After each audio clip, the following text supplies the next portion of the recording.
So first of all, amazing job. And each one of you, could you just go and Sure. say what each one of you did? Yeah, so I am Ryan Jacobi, the director of this flick, and you are? I'm Anna Maria Sophialas, I'm the producer.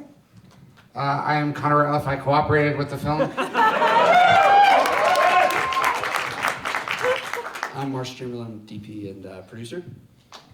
I'm Rob Malone, I edited it. Patrick Connor, co-producer. I was in it, and I produced the George Lucas talk show.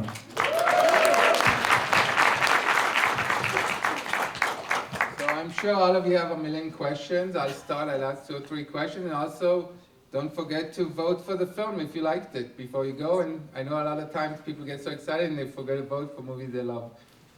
So what is the genesis of the project? And second question to all of you is, what was the harder thing in making this film?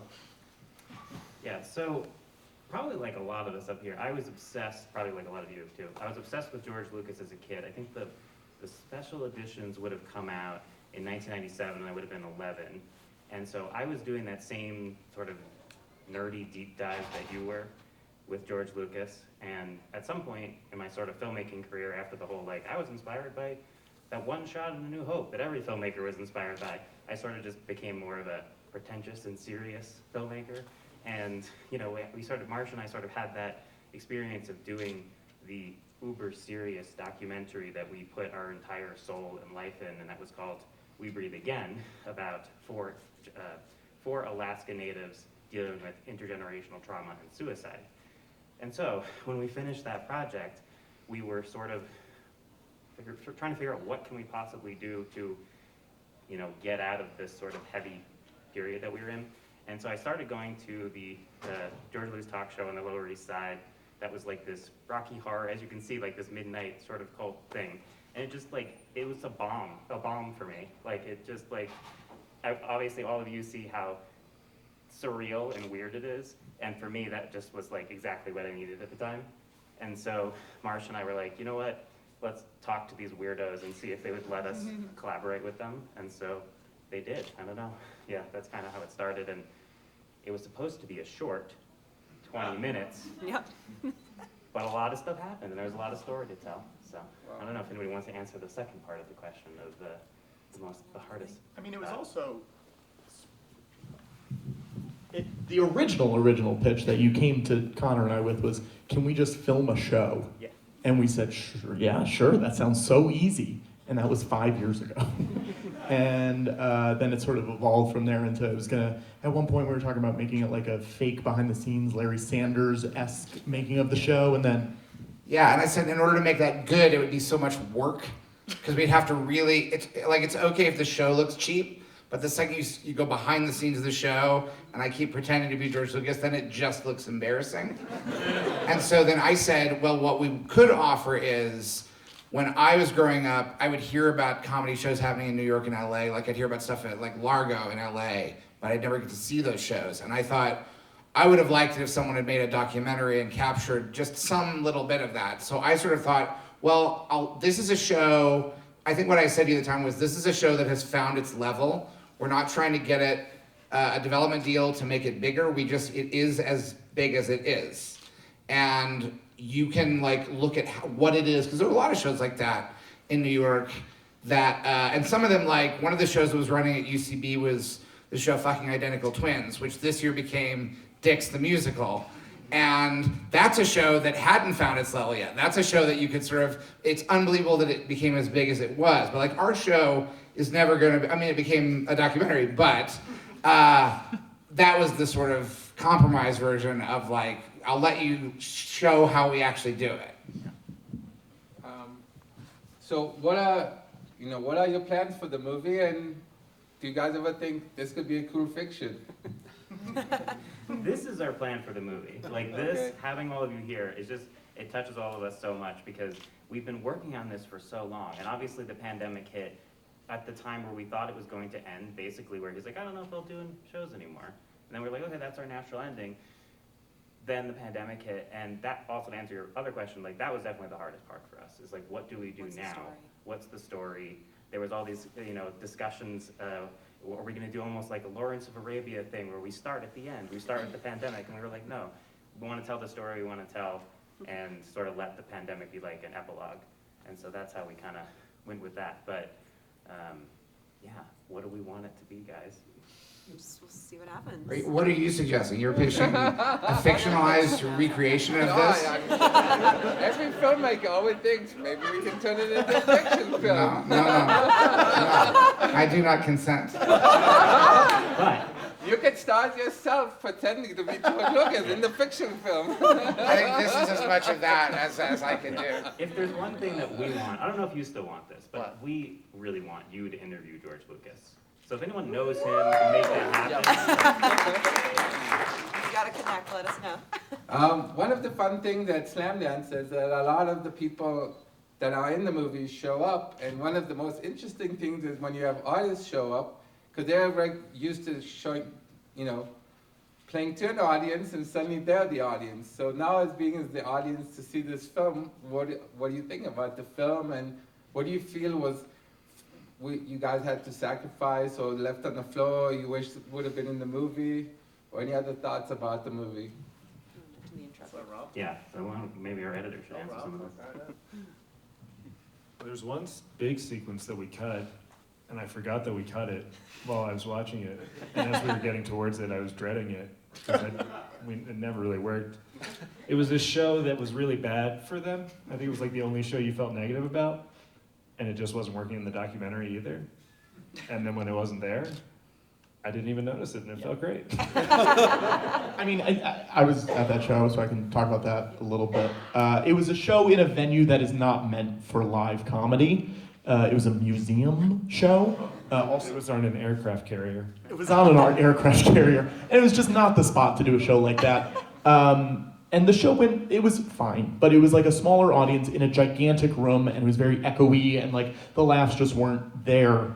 And in the room, it may not have felt great, but I think when we were watching the footage, it didn't feel bad enough to be terrible. You know what I mean? While you're watching it, you're like, it's fine, whatever. But in the room, it felt so much worse, I think, than what it actually played in the video. So once it was edited together, it just wasn't worthwhile.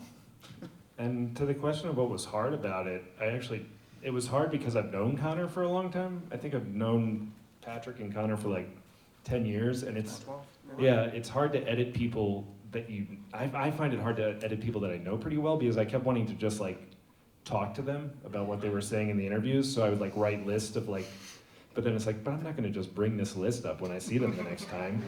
And also like, I was like, I don't know if I agree with Connor's take on Star Wars that he just said, and we ended up cutting out a lot of that stuff, so that's probably too. But it's not about Star Wars, although they say we should count how many times George Lucas has said in the movie. But yeah. I think that I was always pushing, they wanted to make the movie more about me, and I was always saying it's supposed to only be about George Lucas Talk Show. And they kept saying, we want to get more into your life. And I was like, I don't want to do that. And then they said, well, we want to talk to your parents. And I kept saying, no, I don't want you to talk to my parents. And then they tricked me, sort of. They after Christmas, the year they filmed it, they said, how about we'll pay for you to go visit your parents for the weekend. You and Marsh, you'll go and you'll have a free weekend, visit home. I said, okay, yeah, we'll do that. And so you see that, all the footage of me in Missouri is just me and Marsh. And I think there's a little bit in the movie that I had forgotten, and I was very happy to re-experience it. When I pull out that burr, and I'm just like, Marsh, you ever see a burr? And it really did capture the feeling of the weekend that Marsh and I had in Missouri in a way that I'm glad it happened.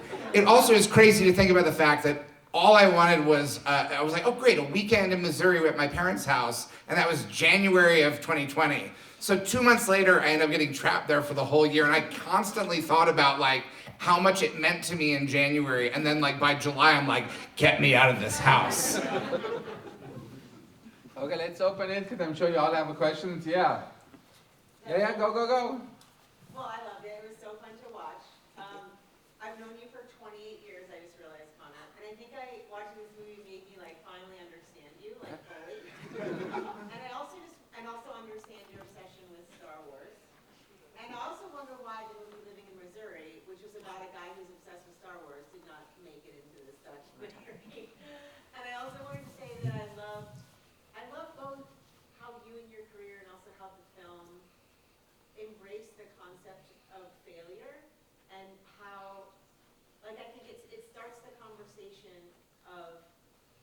failure is not really failure, and it doesn't need to be failure, and how we as a kind of industry are obsessed with this concept of success that isn't actually really attainable for anybody except maybe 4 people, you know? And it was just really, I loved it, so good job. Thank you. Thank you, yeah. Do you want to talk about the living in Missouri Yeah, we should stuff? talk Because about we thought living in about that a Missouri. lot. There's a lot of material. It's such crazy. Another thing that comes to mind is Talk-a-Doodle-Doo, which we cut that. you saw a little clip of him standing next to a rooster in just for 10 seconds. But there's a lot of stuff where we loved it dearly, and Way Past Your Bedtime also comes to mind. But there's so many projects that Connor has done that I love so much. But Do a doc every about time, each project. yeah, you could do a doc about each project. But every time we sort of got away from Connor and the George Lucas of it all, and the success and failure, and doing this very narrow portrait. It's called Connor Ratliff Story, not the Connor Ratliff Story. So yeah, I felt the same way, that I kind of wanted that stuff in, but it never quite fit. And then as far as the success and failure stuff, do you want to speak more to that? Well, that's my friend Amber, whose film Out of My Mind just premiered at Sundance to tremendous success the other day. It's great. And Amber, what she was referencing before is Amber and I were in a movie that I wrote and acted in called Living in Missouri. Yeah, and it was a movie that I was fascinated at the time with the idea of toxic Star Wars fans before it was really commonly, I was just noticing everybody's mad. And I don't understand, because these are just fun, made-up fantasy films. And in the late 90s, I started noticing that I made a fake website in the late 90s as a joke that was just rumors about the Star Wars prequels. And I made up a character who was a toxic Star Wars fan. The name of this character, I picked the most normal sounding name I could think of, was Ryan Johnson. So there's a website, you can look this up in the Internet Archive, called Ryan Johnson, spelled R-Y-A-N. Ryan Johnson Star Wars prequel rumors, and they were just dumb, made-up stories. For those who don't know, Ryan Johnson directed Episode 8 of Star Wars, which is one that a lot of people are mad about online, wrongfully. Yeah, and so I made up this character who was himself a miserable guy in his 20s who had a bunch of Star Wars toys, hated his family, and was miserable to everybody. And the character was actually based on the emails I would get as the webmaster for that website. And it was all people who were just furious that my made-up rumors were inaccurate. So that's a lot to unpack within it really is its own sort of thing. There was also an interesting parallel at one point where you were telling us the story of living in Missouri, not getting into any film festivals, that you're we were a shoe-in, and then 9/11 happened. Well, we got into the Austin Film Festival, and it was a big break for us. This was our big success, because everybody from the coast in the industry loves to go to Austin, Texas for the Austin Film Festival. And we got accepted in August of 2001 for an October 2001 premiere. And history buffs among you will know that was the worst possible month to ask people to get on an airplane and fly someplace they don't need to go. Look it up. Yeah, so it was one of those things where I would constantly have good luck that would immediately be followed by terrible luck. And we ended up getting into a festival where we got a great review in Variety that led with a paragraph about how there was no reason for any distributor to take interest in the movie. And then the other paragraphs were about how good it was. But the industry doesn't read past the first paragraph of a trade review about how there's no reason for anyone to buy this movie. So if you're writing a trade review, please do not put that in the first paragraph. Anna Maria, can I ask you really, I just want to know what was difficult for you as a producer of this, because I think you had a different eye on it than a lot of people. Also, tell us a little bit how long it took to make the movie. Yeah, so it did take, it's been 5 years, almost to the month, I think.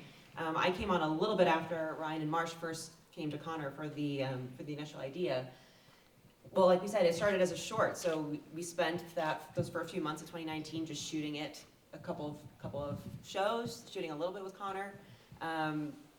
But then, like we were saying, we just felt like there was more, and it was just trying to slowly ease you into allowing us to spend more time with you and just do more things, just come back to your apartment over and over again. And I feel like that first year, that wasn't so hard. It was more after of what is the story we want to tell. We didn't want it to feel too insular. We didn't want it to feel too self-involved. We wanted a wider audience to be interested in this, because even though at the time the George Lucas Talk Show was very niche, in local New York City late show. And but still is pretty niche, to be fair. I want it to is be still clear. niche, but as we show and as people may know, the show has gotten so much more popular since COVID happened, and you guys have been doing it on Twitch. You were doing it every week for 6-hour plus performances online every single week all through the pandemic. It was insane, and I watched every single one. But it was a joy, and so for us it was like, how does this not feel self-indulgent? How can we make the show feel appealing to an audience that doesn't know about it while still honoring what we all love about it as fans of the show? And what else can we talk about Connor that people don't know that also feels like this is a type of story that you would feel interested in learning more about? And even if we don't really have Connor go through an arc of his own really in the film, what is the arc that the audience experiences while watching? What do they learn, and what do they maybe take away that they, when they first started watching, that they then take away at the end? So it was more the shaping in post. I mean, post took the longest for us. We shot in a year. We cut it for 3 years. Yeah. Wow. We're not Did you expecting that. Did you ever think this movie will never reach an end? I think you always feel that way when Yeah. you're in the edit. It's really hard. It was, once Rob was on board too, though, then that was like a whole other set of eyes, because Rob hadn't been involved from the beginning. So it was nice to have a fresh set. And since Rob did know Connor and Patrick in the show, it felt like, okay, we have someone who is familiar with the world, but Rob is an editor in his own right. So like, how can that mesh? And he has like Rob is a great filmmaker too. So his own vision coming into the film just like added a whole other layer and voice to it. So we just kept chipping away at it, and none of us are doing this full time. We all have full-time jobs also, so it was a lot of hard work to find that time during pandemic years and afterwards just to be able to get to this. So that was probably the hardest. Yeah. Yeah. Pretty cool. Anyone else? Okay, next question. Yes. First I want to thank Connor for creating a character 12 years ago who is running for president on the platform of being 35 years old, which is exactly the age that you're allowed to and nothing else. Solid It tagline. actually really changed my life. And your commitment to it, and your debate with the rent is too damn high guy. So that's an aside that we don't have to go Like we into. said, you could do a doc about all of the things that Connor does, because But it's my so varied. question- Yeah. I have a real question. Well, I will say that since I did that, age became an issue in presidential politics. So I do take credit for that. Yes, thank you for making that visible. But yeah, I was thinking about, I think one of the things that's the most moving for me about the film is looking at when you're like a visionary artist or someone who's making something that's like just very unusual for a specific group that deeply cares about it, and then like is trying to navigate like, what do we do next? Like, what is it enough to be for this group that loves it? Or what does scaling this look like? Like, what happens if it gets translated to the mainstream and we lose the people who like really love it? I wonder if that's like it feels like that there's an underlying tension around that within the film, and certainly gets mentioned toward the end. I don't know if you could talk a little bit more about that and maybe where it goes from here. Yeah, I mean, in some ways, there may be an element of creating this show that, on a subconscious level, I may have built a limit into the show because the show can hit its ceiling, and then I don't have to worry about failing at a higher level. Because we were involved in a show called The Chris Gethard Show that started out in the same basement and moved on to public access in New York, and then it went to a network called Fusion that is a network most people didn't have. Even in New York City, there was no way to watch it. And even if you did have it, you had no idea that you had it. Yeah, one of the directors of the show actually realized that he was the only person I knew in New York who could get the channel on his cable, and he realized that they were showing the show in the wrong aspect ratio and that no one had called about it, which meant no one was watching it. And then it eventually got to True TV, and that was a show that kept getting higher and higher, and I don't think I wanted the show to do that. I've done other shows where that has been the goal, and it's a different feeling because you're always thinking about that next thing. And I would rather, when I'm doing this show, my first priority is that the guests are having fun. If the guests are having fun, then the audience will have fun. And beyond that, that's what makes the show work. So I know there's a lot of questions, and But the next show has to come in, so hopefully the crew here will stay afterwards outside and can answer all your answers. We have another screening on Tuesday, right? Tuesday at 12:15, so feel If free you to liked come. it, Come vote back. for it, and give your them a friends. big round of applause. Thank you so 5 much. years award. Thank you. Thank you guys. Thank you for coming.